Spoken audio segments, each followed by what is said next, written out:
Well, hey, Vision. Okay, it is good to be back. Last Sunday, we were at the beach, and Monday morning, we had the 9 o'clock appointment to get on jet skis.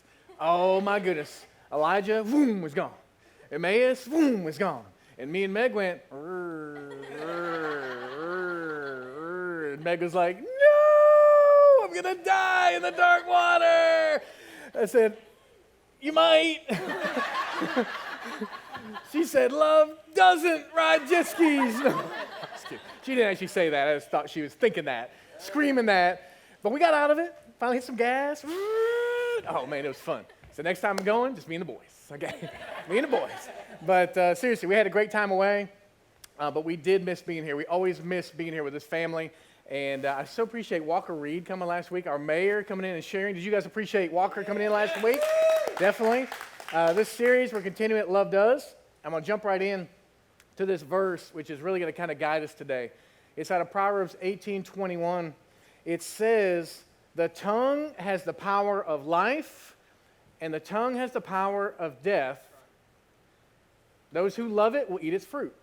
You're like, okay, I was kind of with you on the first half, Matt. Yeah, tongue has power for life. Like we can use words for life, or we can use them for death. That second half would mean if you love it, you're going to eat of its fruit. It basically means you can use your words for life.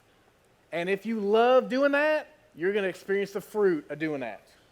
Your words also have the power of death. You're like, man, I wouldn't use death. Okay, negativity.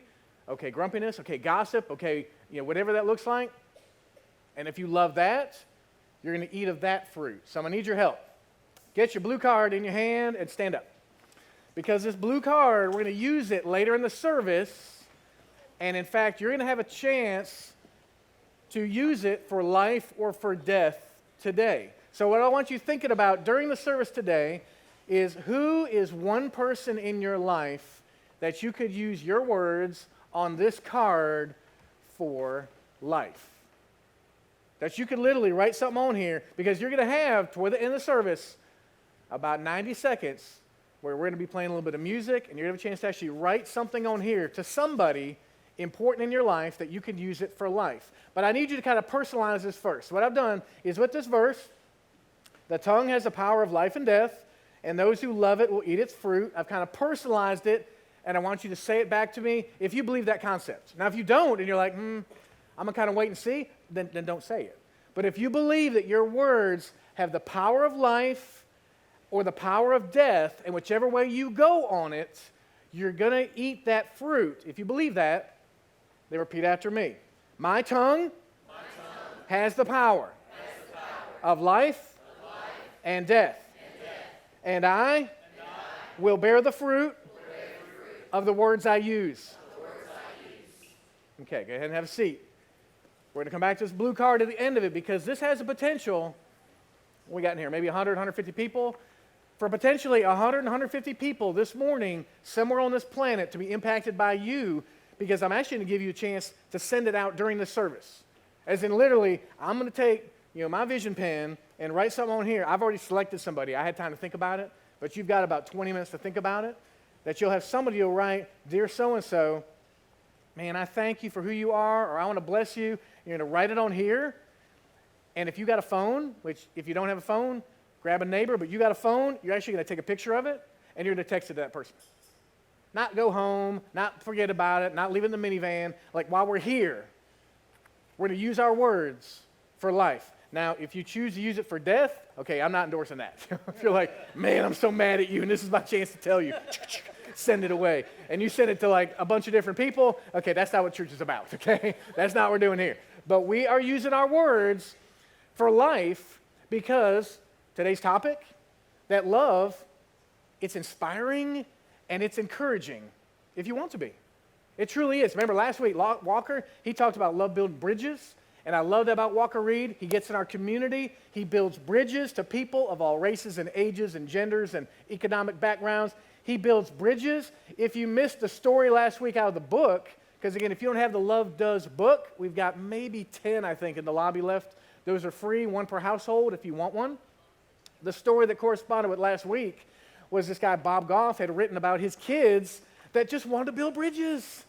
They just wanted to love on people. So they sent letters to all these leaders around the world and said, hey, if you'd be willing, we'd love to come eat with you. Come have lunch with you. No agenda. And they actually had some people take them up on it. And they went to Egypt, and they went to Russia, and they went to these different places and met with leaders and sat down and just like had lunch with them. And it was so cool. If you hadn't read it yet, I want you to dig in this week, chapter 10 in there, where the kids then sat there and said, hey, thanks for having us over. Here's a key to our house. If you're ever in our neighborhood, you will be our guest. So, man, that's the kind of love that builds bridges. It just says, hey, tear down walls. Let's love each other. Let's build bridges. Remember the first week, I talked about the fact that love invests in relationships. And we looked in God's Word and said, how are we going to use this love truly to care for people and build relationships that matter? If you missed it, go back and catch week 1 or catch week 2. Today in week 3, we're kind of lining it up with chapter 12 in the book. And again, I'm just taking some concepts from it or some stories, but our primary text is God's Word. So let's take a look in some other verses about our words. Actually, before we go there, let me talk about this concept of inspire and encourage, because I want you to understand what I'm talking about with this. Because if you know me, I love inspiring people. I think it is so satisfying when you see somebody who is inspired or encouraged to go beyond where they would normally be because you spoke into them or you invested in their life. So if you got your takeaway card, you can see on there, we're talking about inspire. That's the first blank. It's to exert an enlivening influence on. I don't know about you, but sometimes in my week I come across people that exert a deadening influence on my world. I don't want none of that. I want somebody who exerts an enlivening. I mean, literally, they bring life to me. They spur on to fill someone with confidence and desire to do something. That's inspire. Second half of this is encourage. To give confidence or hope, again, to spur on, to attempt to persuade. And what's cool about this is, Bubba, you can do this. The youngest, the oldest in the room, you can do this. You can use your words to inspire and to encourage. And in fact, that Love Does book, again, if you hadn't read chapter 12, the story in there about Bob when he was a kid, and he was on the baseball field, wasn't real great at it, and honestly, I didn't play baseball when I was young. How interesting, because actually what happened to this little guy, about a month ago, he got hit in the face with a baseball. Wham! I think he wanted to keep playing too, didn't he? He wanted to keep going. This story, Bob Goff, he talks about his fear of the baseball. He'd get up there and swing and be like, no chance. Until one game, he made contact, hit a home run, was running around the bases, just kind of like floating, got back to the dugout. I'll say they lost the game, but it didn't matter because his coach later sent him a card that said, hey, Bob, what a hit. You are a real player. This guy is like 50 years old now, and he remembers distinctly those words from his coach. Because his coach said, I'm going to use my words to give life, and I'm going to see the fruit from it. And he had no idea the fruit would be sitting here in Vision Church with us studying Love Does from Bob Goff saying, hey, Bob, what a hit. So maybe your card today is this, hey, Joe, what a job you did at work. What a thing. What a neighbor. Thank you. It could be that short. Your words can inspire and encourage. I love this in Psalm 141. Writes, set a guard over my mouth, Lord.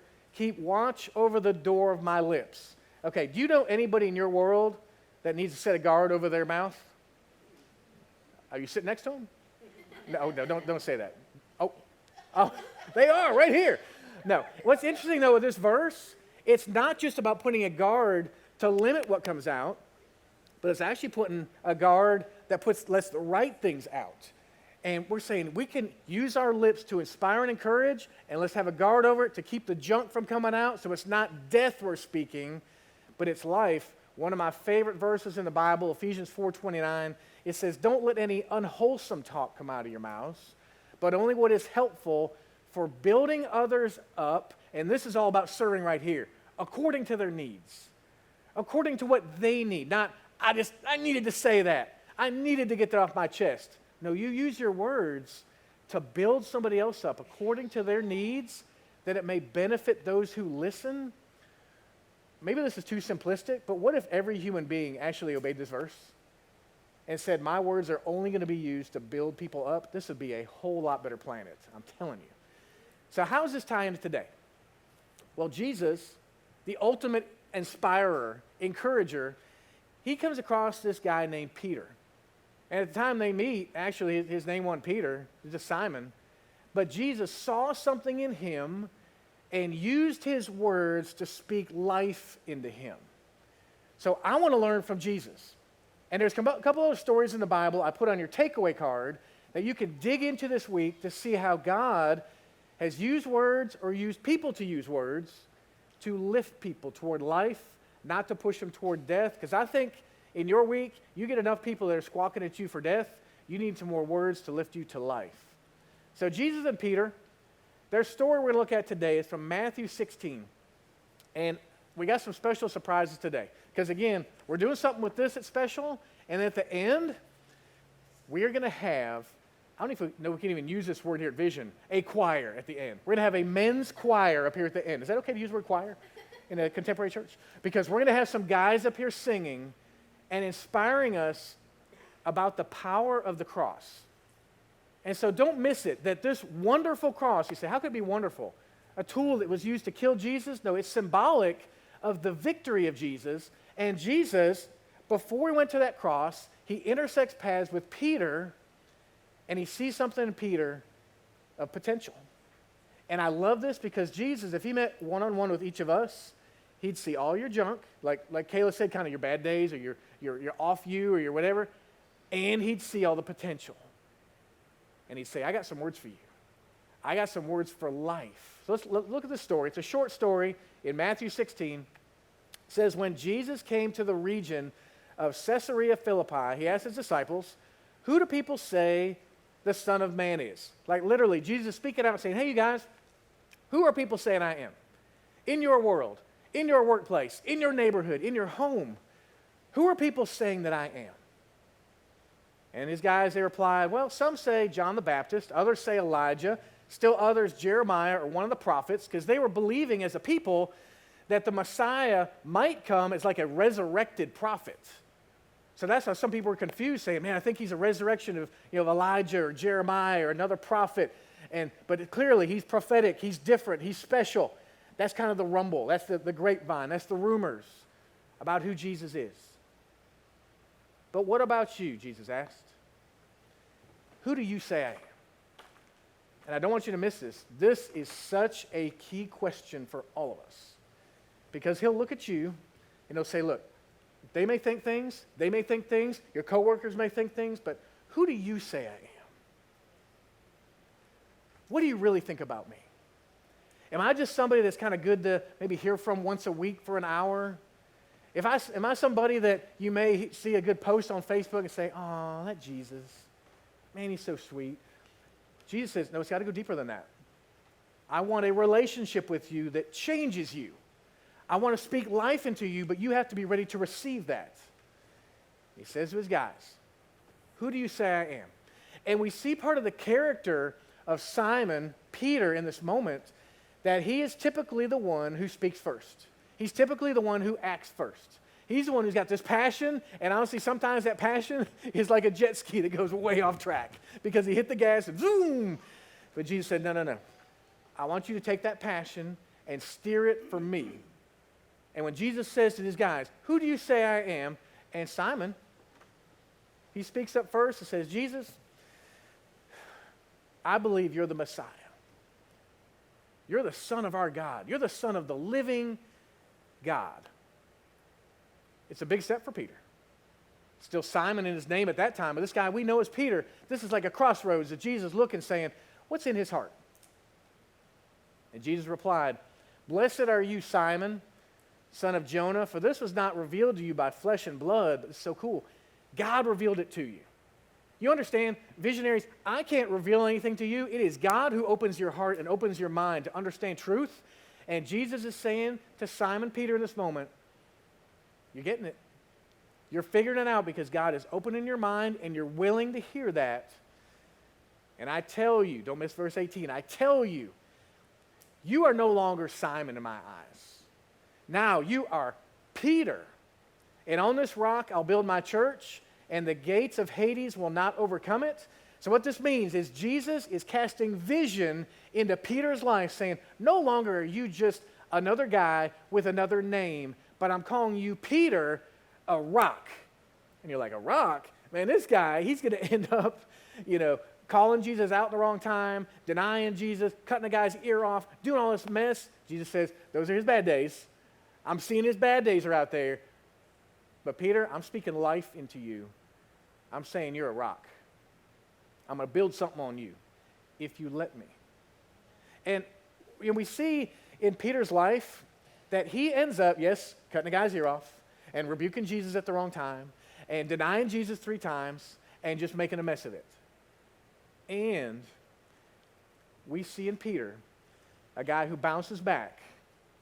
I mean, I need to bounce back. I don't know about you, but I got times I need to bounce back. We see a guy who bounces back and says, okay, Jesus, I'm going to try again, and I'm going to follow you, and I'm going to really give my life for you. And Jesus said, actually, thousands of people will come into relationship with me because of you, Peter. When you read the book of Acts, it talks about that Peter was used to heal people. Peter was used to escape from prison. It even said people in the city just like, man, I hope Peter comes close. Just get here close, man. I just want just a little bit of what you have. Jesus saw this in him and spoke life. And so literally, Jesus loved his words and saw the fruit of it in Peter's life. He inspired him and encouraged him. I said, okay, I want some of that. I want to receive that, but also I want to give that. And in God's word, again, in your takeaway card, you can see in the Old Testament, the guy Moses, which we say is a hero, a champion. He was a guy who he didn't believe in himself. Didn't think he had the talents to talk in front of people. And God said, I see something in you. I'm going to speak life into you. We see this guy named Gideon, he was scared. And God, through an angel, spoke to him and said, actually, you're a mighty warrior. Honestly, maybe on your card today, you need to speak into somebody you know and say, hey, so-and-so, I see what you're doing, and you're a mighty warrior. I believe in you. Those words to Gideon changed everything.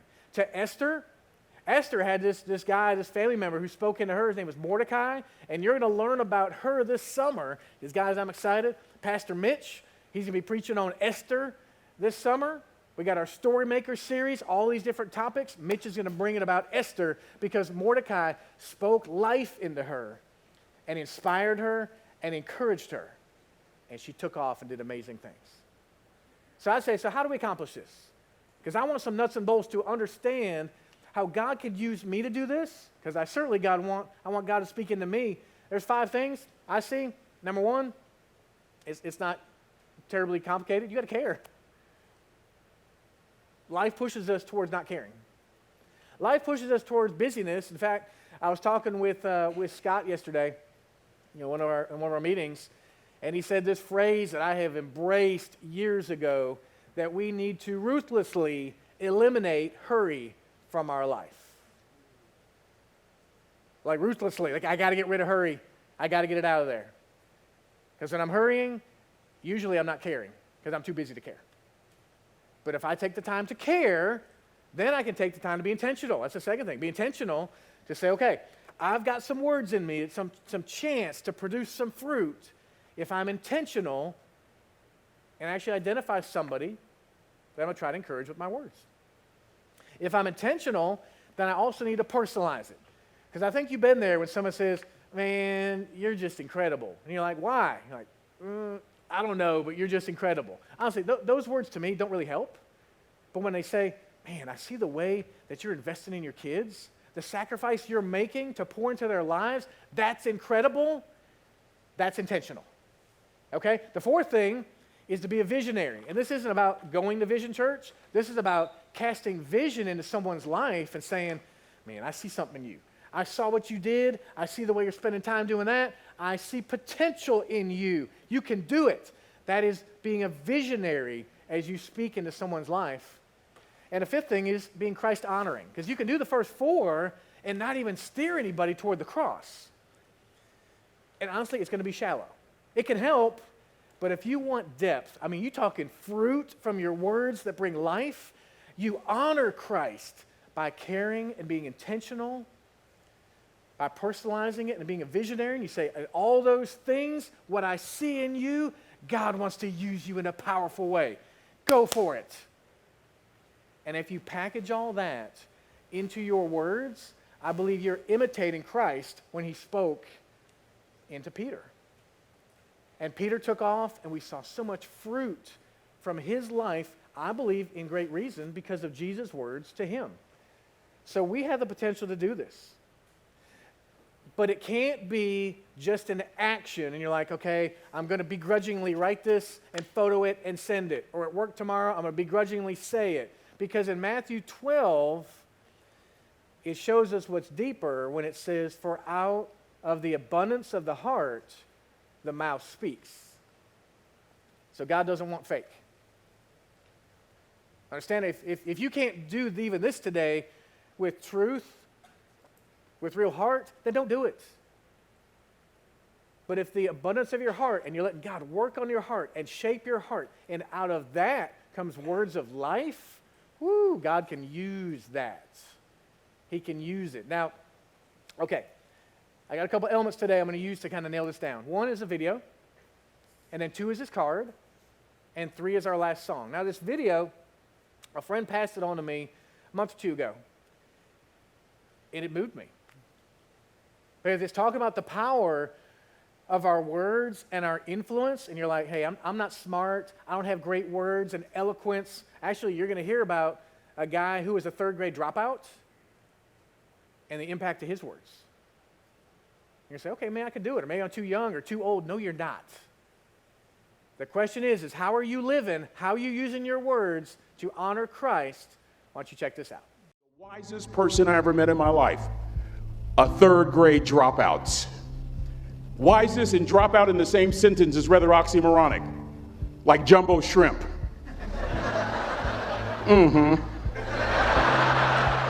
Like fun run, ain't nothing fun about it. Like Microsoft Works, y'all don't hear me. I used to say like country music, but I've lived in Texas so long, I love country music now. I hunt, I fish, I have cowboy boots and cowboy, y'all, I'm a black neck redneck. Do you hear what I'm saying to you? No longer oxymoronic for me to say country music. And it's not oxymoronic for me to say 3rd grade and dropout.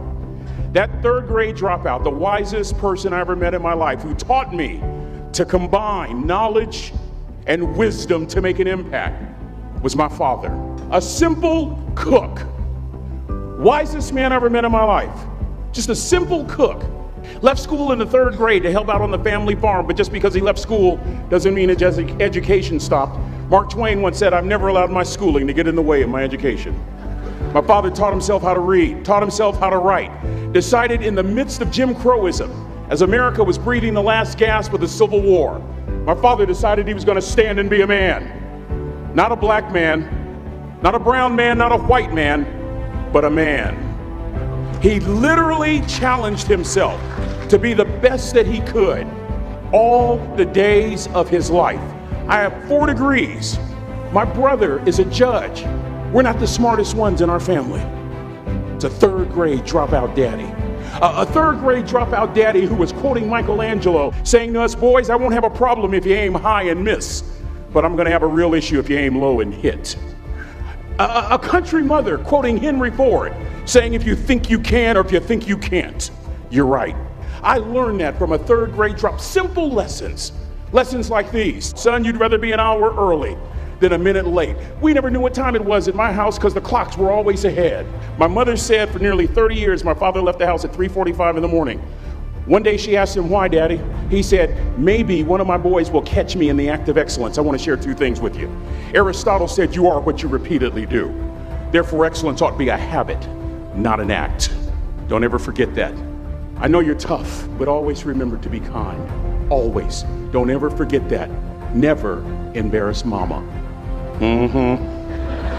Yeah.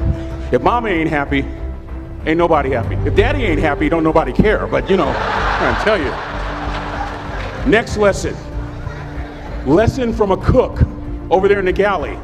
Son, make sure your servant's towel is bigger than your ego. Ego is the anesthesia that deadens the pain of stupidity. Y'all might have a relative in mind you want to send that to. Let me say it again.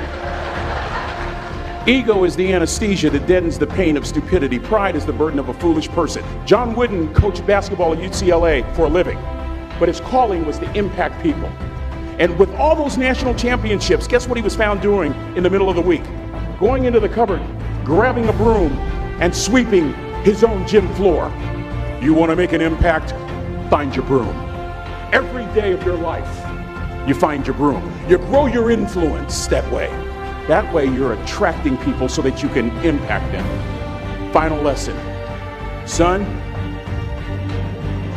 if you're going to do a job, do it right. I've always been told how average I can be. Always been criticized about being average. But I want to tell you something. I stand here before you, before all of these people, not listening to those words, but telling myself every single day to shoot for the stars, to be the best that I can be. Good enough isn't good enough if it can be better, and better isn't good enough if it can be best. Let me close with a very personal story that I think will bring all this into focus. Wisdom will come to you in the unlikeliest of sources, a lot of times through failure. When you hit rock bottom, remember this. While you're struggling, rock bottom can also be a great foundation on which to build and on which to grow. I'm not worried that you'll be successful. I'm worried that you won't fail from time to time. Person that gets up off the canvas and keeps growing, that's the person that will continue to grow their influence. Back in the 70s, to help me make this point, let me introduce you to someone. I met the finest woman I'd ever met in my life. Back in my day, we'd have called her a brick house. This woman was the finest woman I'd ever seen in my life. There's just one little problem. Back then, ladies didn't like big old linemen. The Blind Side hadn't come out yet.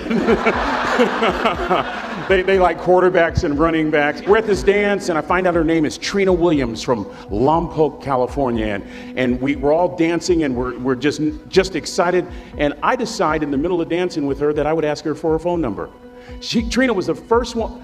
Trina was the only woman in college who gave me her real telephone number. The next day, we walked to Baskin & Robbins ice cream parlor. My friends couldn't believe it. This has been 40 years ago, and my friends still can't believe it. We go on a second date, and a third date, and a fourth date.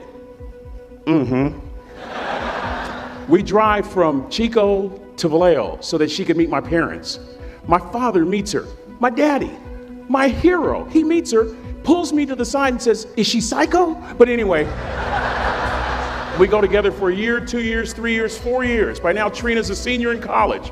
I'm still a freshman, but I'm working some things out. I'm so glad I graduated in 4 terms. Nixon, Ford, Carter, Reagan. So now it's time to propose. So I talk to her girlfriends, and it's California, it's in the 70s, so it has to be outside. You have to have a candle, and you have to have, some chocolate. Listen, I'm from the hood. I had a bottle of Boone's Farm wine. That's what I had. She said yes. That was the key. I married the most beautiful woman I'd ever seen in my life. Y'all ever been to a wedding, and even before the wedding starts, you hear this? How in the world? And it was coming from my side of the family.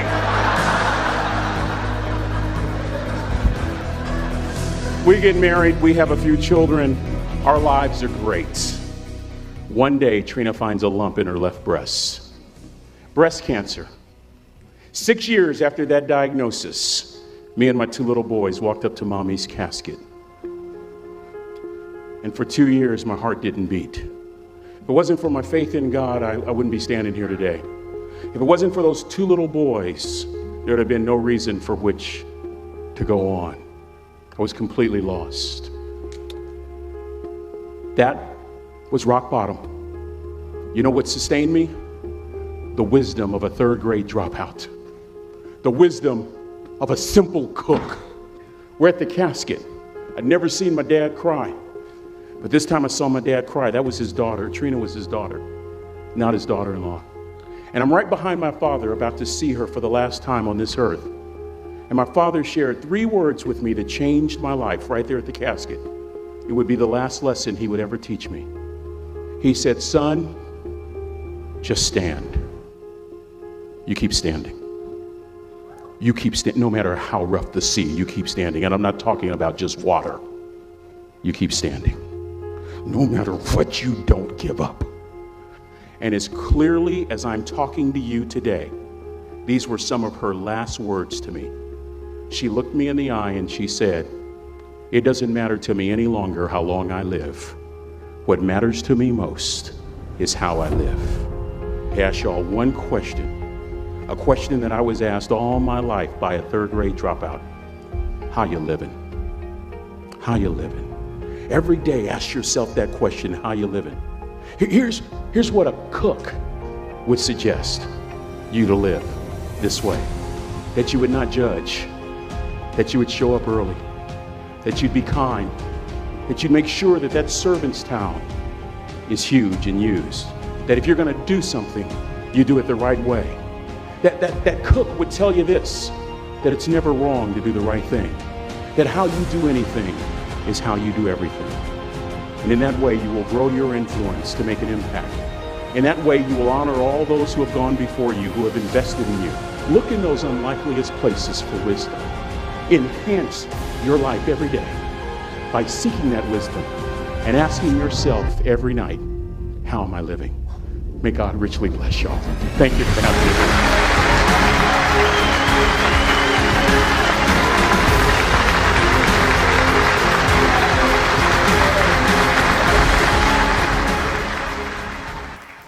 All right, I want you to grab your blue card. So I was listening to that. I'm thinking there's maybe 100 people out there that have no idea that you have a chance right now to bless them. I mean, you're going to bless one of them, or more if you want, but this is my challenge. We're going to take about 90 seconds, and I'm going to sit right here, and I'm going to work on my card. Write something on there to somebody. Remember, you're being intentional. You're personalizing it. Maybe a visionary, Christ-honoring, whatever you want to do, put something on here, take a picture of it, and text it to them. Do it. And I don't know about you, but I actually got kind of emotional writing my card. I didn't expect that. I'll share with you what's on mine, because I want you to know that.